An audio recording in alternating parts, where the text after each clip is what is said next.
जो 7 habits of highly effective people के author हैं, वो कहते हैं seek first to understand then to be understood. अगर आप चाहते हैं कि कोई आपको समझे तो पहले आप उस इंसान को समझने की कोशिश करिए। नमस्कार दोस्तों, स्वागत है आपका डीप नॉलेज में। आज मैं देख रहा था, मेरे 2 एम्प्लॉयज़ आपस में बात कर रहे थे। दोनों बहुत अच्छे, बहुत ईमानदार, बहुत मेहनती। इनके बीच में बातचीत नहीं हो पा रही थी। दोनों बोल रहे थे लेकिन दोनों में से कोई सुन नहीं रहा था। और मैंने इस चीज़ को देखा है, पता है, बहुत बहुत कॉमन है आजकल। हम लोगों की लाइफ में से लिसनिंग ख़त्म हो गई है। श्रवण ये एक स्पिरिचुअल एक्टिविटी है दोस्तों। इसलिए मैं आज कुछ पॉइंट्स डिस्कस करना चाहता हूँ on the art of listening, कि सुना कैसे जाता है। ये एक आर्ट है। तो सबसे पहली बात कि जब भी आप किसी को सुने तो it should be active listening. क्योंकि अगर सचमुच में आप सुनना चाहते हैं तो खाली शब्दों को सुनने से काम नहीं बनेगा। उसमें आपको उस कन्वर्सेशन में पूरी तरह से अटेंटिव होना पड़ेगा। इसलिए अगर आपका आधा अधूरा मन उस कन्वर्सेशन में है तो अपने आप को वहाँ से हटा दीजिए। दूसरा पॉइंट, अगर आप किसी को सचमुच में समझना चाहते हैं तो आपको उसको देखना भी पड़ेगा, क्योंकि आपको उससे मिलने वाले हैं नॉन वर्बल क्यूज़। उसकी बॉडी लैंग्वेज, उसका फेशियल एक्सप्रेशन, उसकी आवाज़ में टोन। एक बार आप किसी को ऐसे ही बात करिए और उसकी तरफ देखिए मत, और एक बार देखिए उसे। You will see great difference between both of them. मैं देखता हूँ आजकल लोग जब आपस में बातचीत करते हैं ना, समझ नहीं पाते। और मैं तो जब किसी से बात करता हूँ तो मैं बोलता बहुत कम हूँ और उसकी बातें सुनता हूँ, लेकिन उससे ज़्यादा मैं उसकी बॉडी को देखता हूँ, उसकी आँखों को, उसके चेहरे पे माइक्रो एक्सप्रेशंस को। मुझे बहुत बोलने की ज़रूरत नहीं पड़ती है किसी को समझने के लिए, क्योंकि इस आदमी से आपको कंटिन्यूस नॉन वर्बल क्यूज़ मिल रहे हैं। तीसरा, अगर हम किसी को सुनना चाहते हैं तो we have to avoid interrupting. हम लोग बड़े बेसब्र होते हैं जब किसी को सुनते हैं। उसकी 2-3 सेंटेंसेस सुनते ही हमने कंक्लूजन बना लिया कि हम समझ गए तुम्हारी बात, और उसकी पूरी बात सुनते ही नहीं है। मैंने देखा है बहुत बार क्या होता है कि अगर आप किसी से बात कर रहे हैं और आप उसको रोक दीजिए, बीच में रोक दीजिए, तो वो आदमी बोलना नहीं चाहता, आपसे बात ही नहीं करना चाहता। जब आप किसी को इंटरप्ट नहीं करते हैं तो उसको एक स्पेस मिलता है, और उसी स्पेस में से निकलता है ट्रस्ट। अगली बार जब आप किसी से बात करें, पूरे ध्यान से उसे बोलने दें और आप बस सुनते रहें बिना रोके। चौथी क्वालिटी बहुत मुश्किल है अगर आप लिसनिंग करना चाहते हैं, बहुत ध्यान से सुनना चाहते हैं, क्योंकि आप किसी को देंगे तभी जब आपके अंदर वो हो। Empathy, kindness, compassion. किसी को सुनने के लिए ना, अगर आप पहले से प्री जज्ड हैं, आपके मन में पहले से ही उसके लिए कोई जजमेंट है कि वो आदमी सही बोल रहा है या गलत बोल रहा है, वो आदमी झूठ बोल रहा है या सच बोल रहा है, तो आप उसको सुन नहीं पाएंगे। और एम्पैथी के ज़रिए, काइंडनेस के ज़रिए आपके और उसके बीच में एक कनेक्शन डेवलप होगा, और फिर आपकी जो बातचीत होगी वो ज़्यादा मीनिंगफुल होगी। इसलिए कृष्णमूर्ति कहा करते थे, अगर तुम मुझे सुनना चाहते हो तो तुम्हारे बीच में एक रिलेशनशिप होना चाहिए। वो उसको कहा करते थे, in the mirror of relationship there is transfer of knowingness. कि जब हम रिश्तों में एक नज़दीकी होती है, एक दोस्ती होती है, तब जाकर के यहाँ का ज्ञान वहाँ ट्रांसफ़र हो पाता है। 5वां पॉइंट है ओपन माइंडेडनेस। हमारा माइंड ही थॉट से भरा हुआ है, इसलिए हम जब भी किसी को सुनते हैं तो क्लोज्ड माइंड से सुनते हैं और फिर अकेला फील करते हैं, क्योंकि हमारा कोई है ही नहीं। हम सब एक जैसे ही हैं, हम सब की ज़रूरतें एक जैसी हैं, हम सब की रूटीन्स एक जैसे हैं, हैबिट्स एक जैसी हैं, हम सब एक टाइप की फिल्में देखते हैं, एक टाइप का खाना खाते हैं। फिर भी हमारे बीच में इतना डिफरेंस क्यों है? क्योंकि हम क्लोज्ड माइंडेड हो चुके हैं। जब हम किसी को सुनते हैं तो जजमेंट के साथ सुनते हैं। छठा, आपको तब हेल्प करेगा जब आप बहुत डीप लिसनिंग सीख लेंगे। आपको ये भी प्रैक्टिस करना होगा कि जब आप किसी की बात सुन रहे हैं तो बीच बीच में फीडबैक दें, क्योंकि सामने वाला बोल रहा है, उसको पता तो चले कि आप सुन भी रहे हैं। इसलिए बीच बीच में आप कॉन्शियस फीडबैक दीजिए। उसकी बातचीत को अपने सवालों के ज़रिए एक मीनिंग क्रिएट करने की कोशिश करिए। और आज की जनरेशन में ये बहुत इंपॉर्टेंट है that you should avoid distraction. आजकल हम लोग किसी से भी बात करते हैं तो आधा दिमाग तो हमारे मोबाइल में रहता है। मैं तो जब किसी से भी बात करता हूँ, चाहे मैं छोटे बच्चे से ही बात करूँ, I have to be there. इसलिए ये सारे गैजेट्स और ये सारे इंस्ट्रूमेंट्स जो आपको सो कॉल्ड स्मार्ट बनाते हैं, वो आपसे ज़्यादा अच्छे से सुन रहे हैं।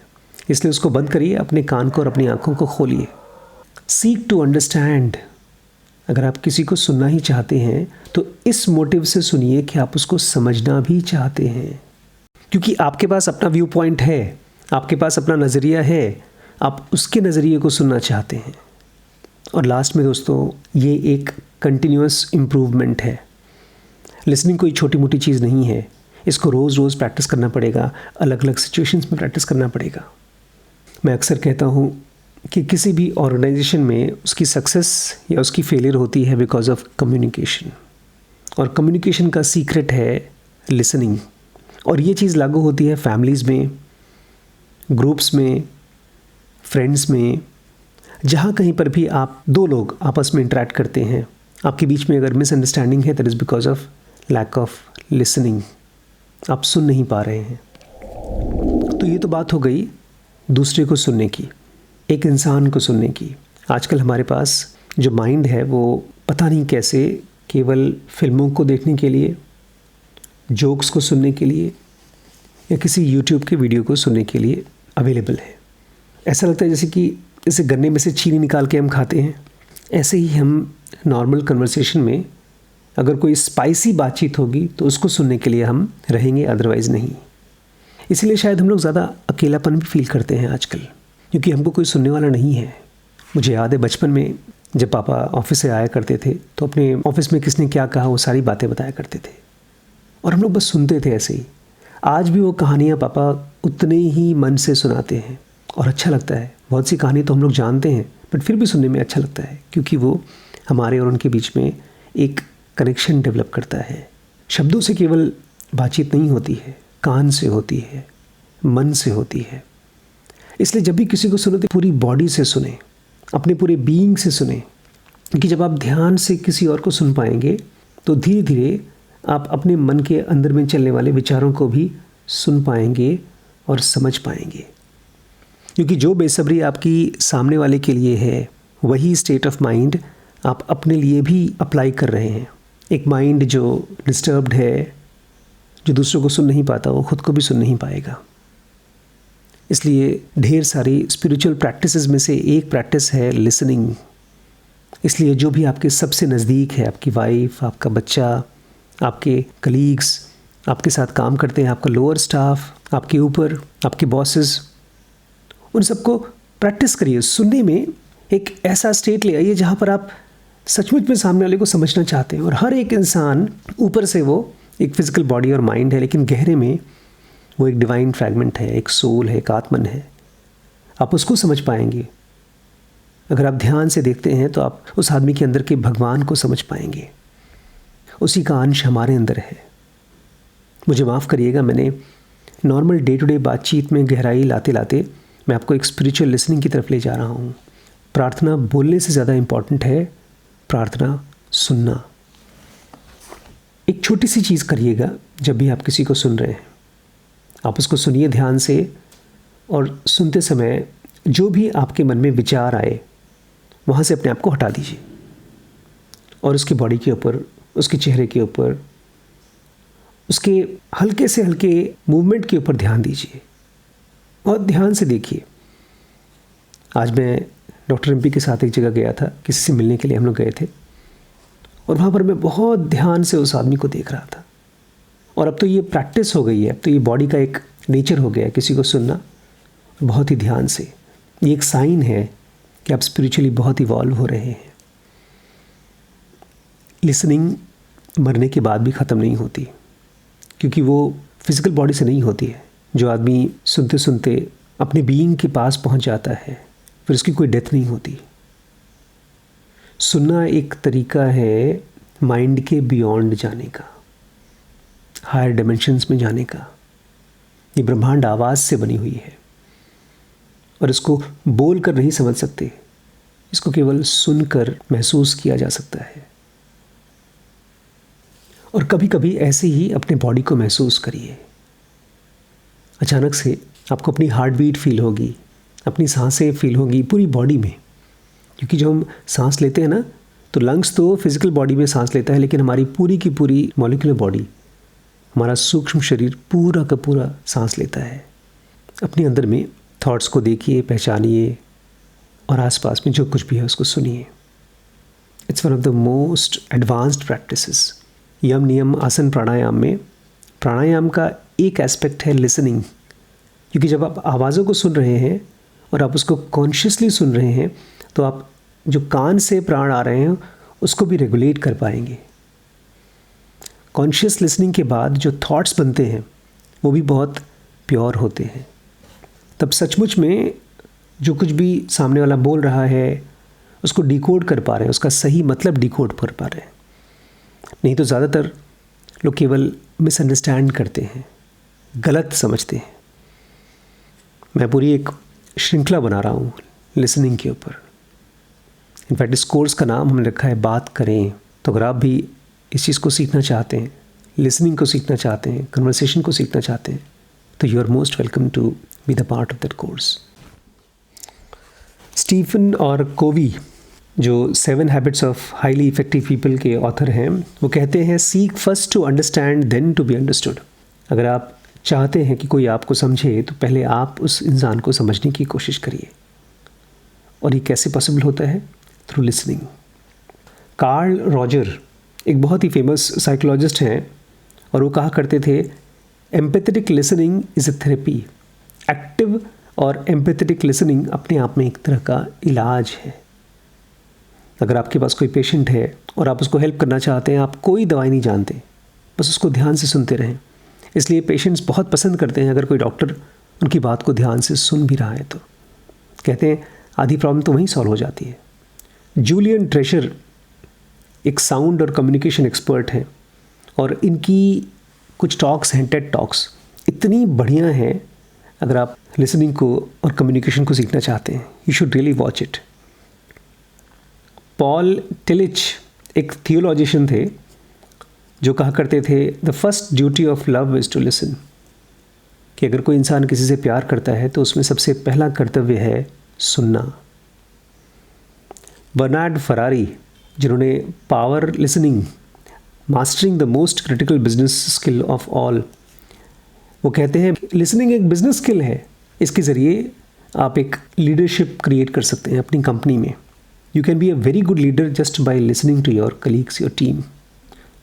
मॉर्टाइमर जे एल्डर जिन्होंने किताब लिखी है how to read a book, वो भी कहते हैं समझने का सीक्रेट है pure listening, deep listening, conscious listening.